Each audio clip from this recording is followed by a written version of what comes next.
नों फैफिन माब्लाबा। बुंनोथ' सानो गोबां खोथा, नाथाय लोहो लोहो खमफियो गोरबोफोरा।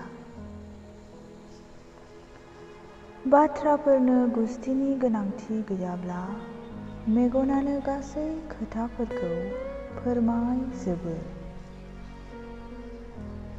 बारा माब्लाबा एसे गोरसा बारोब्ला खफा गेवब्रनाय खानाय दोंनैसोखौ आबोर खालामनो आंनि खोमा सेराव नों बेरायफैफिन।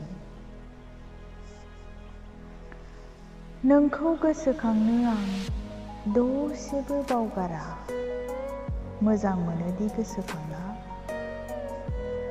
नोंनिफ्राय गोजान थानानै गोसोखांथिफोरादि बेसे समायना जाखो आं दासो हमदां हादों। आं हारसिंनो गोमायो, हारसिंनो गावखौ नागिरफिनो। आंनि गोरबोफोरा हारसिंनो बायफ्लेयो, आं हारसिंनो बुथुमफिनो।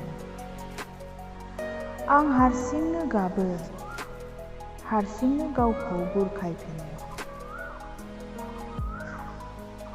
मुलुगा जोबस्रांलांनायनि आवगायावनो नों फैफिन, जेराव जों गसंना गोरबोनि खोथा रायज्लायोमोन बै फिरनि गेजेराव आंखौ लानानै थुफिन।